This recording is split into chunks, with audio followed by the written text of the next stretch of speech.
Hello guys, welcome back. It's Christian from Emotions in Wine. As you have seen, we are proceeding with what we started last week, the top grapes. If you missed, by the way, below in the description, the link to the Pinot Noir video, the previous one. So today is Nebbiolo. I keep the same path. You may expect Barolo, Barbaresco. I will do some different things for the big names. Here I continue on the path of giving something different, even lesser known, and value for money. So Nebbiolo is home in Piedmont, in northwestern Italy, continental climate, even if the sea is not far, but there are the mountains all around, circling, nestled inside. So it's continental. It's the coolest region in North Italy. Except the mountainous areas, of course. So the Nebbiolo was born there. It's said that the name comes from nebbia, so fog, Nebbiolo. Why? Because the grape is particular, early budding, so starting very early, and late ripening. So the growing season is very extended, which is complicated. October is the time of the harvest, and there are usually fogs on the hills in Piedmont, so that's probably the reason. The similarities to Pinot Noir are many. That's one of the reasons why I decided to do next the follow-up with this grape. Mostly of the lovers of one are also lovers of the other. Light color, like Pinot Noir, but for different reasons, because the skin here is thick. The tannin thou is the key characteristic of Nebbiolo. That's why it's very important for ripening. So usually the vineyards are at 150-300 meters maximum, exposed southwest to get a lot of sun. September, October is very important to be very sunny to make them ripen. As you know, if you try the Barolo, is the most famous. Is the king of the wines called. He's very tough. The tannic structure, also the acidity of the Nebbiolo is high normally. So if you don't have the proper ripening, it's a trouble. Barolo is also quite high altitude because many vineyards go to 300 or even more, while other neighboring regions, we will have one today, are a bit lower. Of course, there are many components influencing everything. It's very complicated for many reasons, the grape. That's why the home is Piedmont. There is a bit of presence in northern Lombardy and in Val d'Aosta, which is the mountainous region north of Piedmont, nestled between Switzerland and France, and not much else around the world in general. Are trying somewhere because of the complicated season, and then the kind of climate, and then the soils also are quite difficult. Not many options are good, as we will see. So it's a complicated grape. Also, this is similarity to Pinot Noir that give huge satisfactions, great complexity, elegance. The Barolo needs a lot of aging. Others are more approachable, depending on different characteristics. It's very terroir driven also, like Pinot Noir. So expressing the terroir, the place. And that's why Piedmont in particular, Langhe, where Barolo and Barbaresco are, is really similar to Burgundy also in the classification of the single vineyards, etc. The grape has not deep color, is becoming easily Garnet or even brick orange with the aging, but that doesn't relate to the wine going down the hill. The acidity and tannic structure give it a huge age potential, especially for Barolo, but also Barbaresco, and a bit less for the other appellation. 5 DOCGs between Piedmont and Lombardy, and many docks. So exposition to the sun is very important, not too high altitude. Barolo is the highest of the 3 neighboring regions. Barbaresco is a bit lower, and a bit different soil, so it's a bit more approachable. And Roero, so Langhe is on the right bank of Tanaro River, and Roero is on the left. Roero is smooth hills, 150, 250 maximum, more sandy. So the limestone clay or calcareous marl that is the most common, especially in Barolo area. In Roero is a bit less predominant. There is more sandy because it was underneath the sea for ages, that area. So there are even shells and there's a lot of sandy on top. Of course, below still limestone clay, but it's more sandy. We have a wine from Roero today, Marco Porello, single vineyard San Michele, Roero Riserva, 2019. So Riserva, single vineyard. So the single vineyard has a bit more balance between limestone clay and sand. So there is a bit more structure compared to other Roeros. That's why it's the Riserva, but it's still much more approachable tannin, much more delicate and elegant. So this is a 2019 that now should be already quite appreciable instead of Barolos and Barbarescos. Then we go out of the region, so we go to Lombardy, Valtellina, which is a south-facing valley on the border with Switzerland almost. There the vineyards are higher, even up to 600-700 meters, so that is subalpine farming.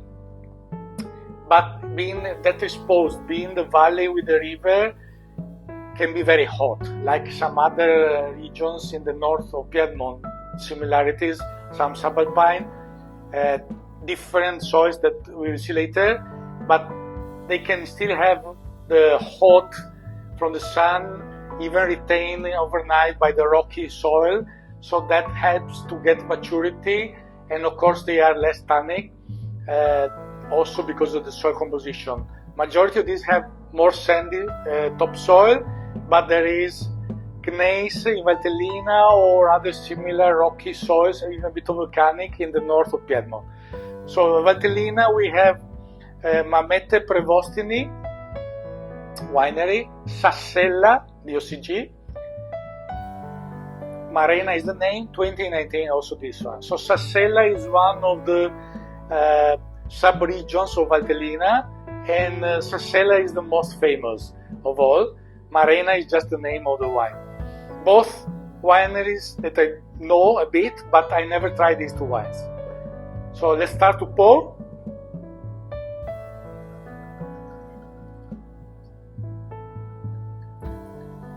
Valtellina is incredible. It's really up the mountains.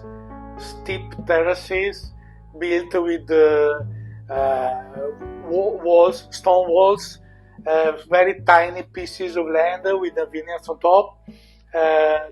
Is almost heroic farming, so it's something that makes a lot of sense for wine lovers. Mamete Prevostini is quite some time around, but he's a sort of merchant, and he's really environmental friendly, all the operations.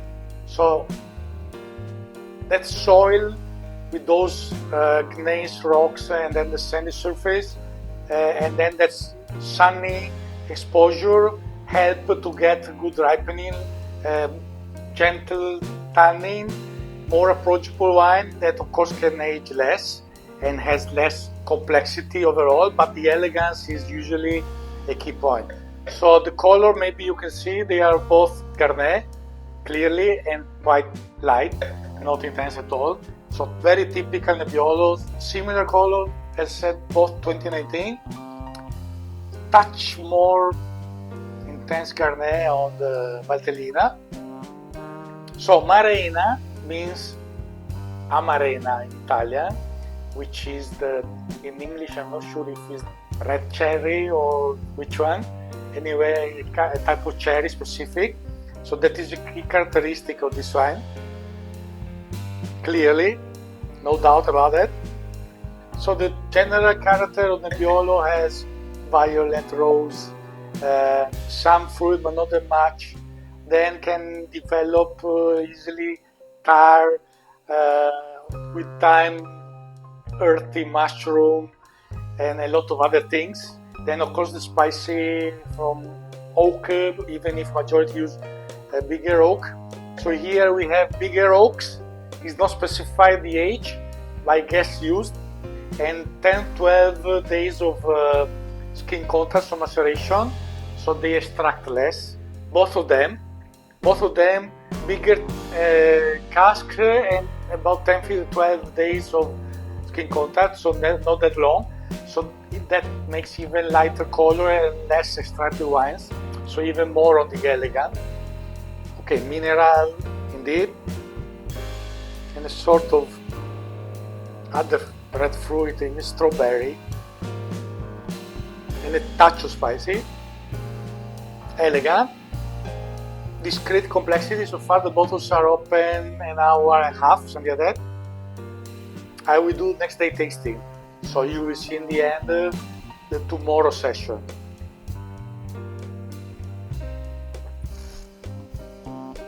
Very nice, very balanced, very pleasant. The tannin is really gentle. The acidity is there, but already well balanced. You have good fruit profile with the touch of mineral. Yeah, the spiciness is very little. So of course it's very different from Barolo or Barbaresco. First, consider they are more delicate, more elegant, less complex, less powerful. So now of course have already more maturity and balance and roundness, and they cannot show the same complexity of those. So you gain somewhere, you lose on the other side, is normal, but these are the alternative options. If you like Nebbiolo, Pinot Noir, it's interesting to discover them. Consider like from cooler places, good expressions, so more delicate and more affordable. This wine is super affordable. In Italy, costs below 25 euros. Yeah, the fruit is really marking a lot. Then you have that touch of mineral, a bit of spicy, a lot of fruit, red fruit all. Yeah, good depth, make you salivate, so is even quite versatile with food because it's not that powerful, so you don't need very rich meats. The austerity, which is quite characteristic, especially of Barolos, especially in younger age, you don't have it here. These are more elegant and gentle wines. Almost all the northern areas are in this kind of style, then differing a bit, of course. Roero will be another story, will be in between Barolo and this more northern. It's changing a bit, but not that much. I think we will see much more tomorrow.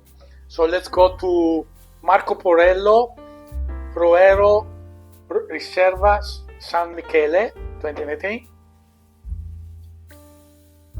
Completely different. Okay, Riserva Roero needs 32 months of aging. This one was aged 1 year in cask and then another year, I guess, in bottle, but is already several other years in bottle. While here is 32 months by law minimum. He uses only 1 year the casks and the rest in the bottles. So basically, the winemaking and aging is very similar, but of course different wines. As said, here is about 200-250 meters the vineyard, sandy, but still with clay and limestone.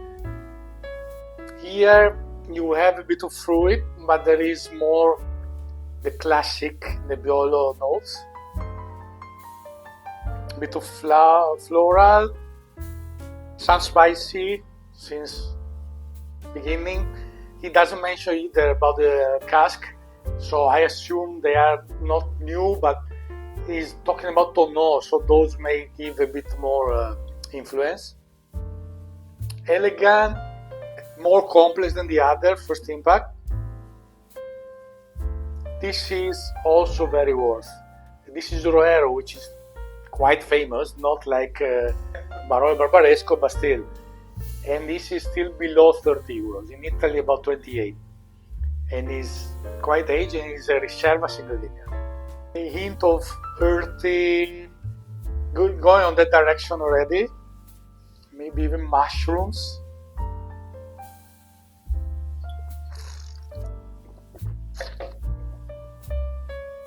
I forgot if I mentioned 14 alcohol also here, but there is a bit more tannin, so more structure than the other. Of course, it's different character. This, as I said, is in between Barolo Barbaresco and the northern ones. But the tannin is still very gentle, refined. The acidity is good. The balance is quite good, but this of course has more aging potential than the other. This can age still well. I think we'll also express more tomorrow. The other seems a bit more straightforward, while this seems a bit more. It's not a comparison. Also remember, this is a Riserva single vineyard. This is a sub region, but is no single vineyard and not Riserva at all. So of course this is a bit easier, while this is more complex, more refined wine. And now changing a bit.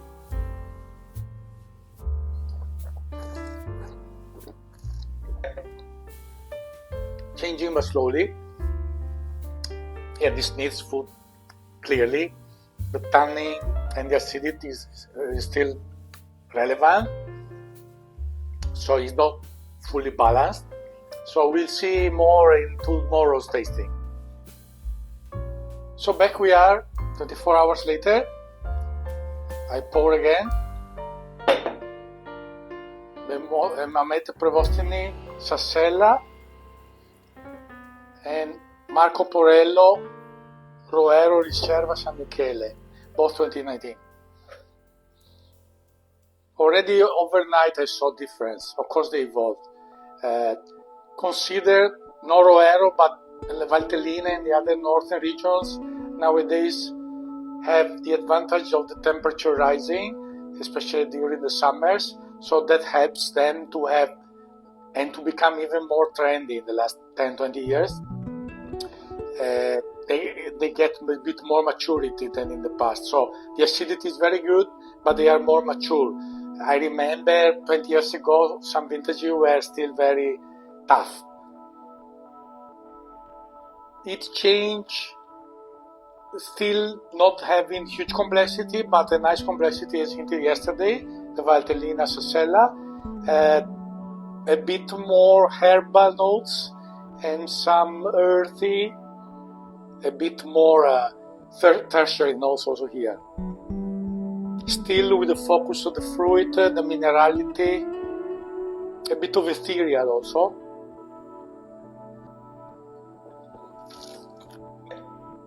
And very elegant, very refined wine. I like it quite a lot actually, considering the category. It's also very highly rated.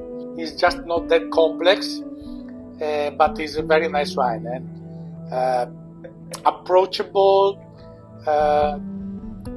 very classy. So it's a wine that I like pretty much, especially if considering the price is outstanding. Roero from Marco Porello. As said, I was expecting more change. In fact, I saw already much more tertiary notes. So the mushroom now is clear. Some earthy is more on this forest, mushroomy, these things. So more complexity compared to the other.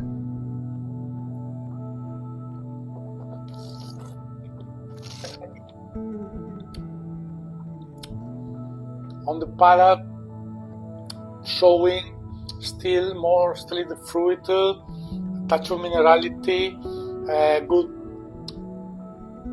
length, also covering all the mouth with the its character, the touch of spice, and then this mushroomy, earthy.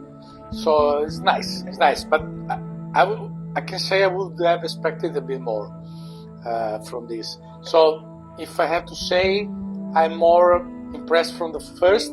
I like it, the Roero, but I was expecting a bit more in complexity and also maybe in depth. But it's overall a very nice Roero Riserva. So of course both are much more enjoyable hours after. So let's say at least last night, if not today, more than 24 hours ago. So overall, very nice tasting. I hope you enjoyed. You discovered some new things. I may do a follow-up later on with other of these northern regions. We'll see, even the response on this one. So if you enjoyed, like, subscribe, comment, please, and see you next time with many interesting other things. Salute!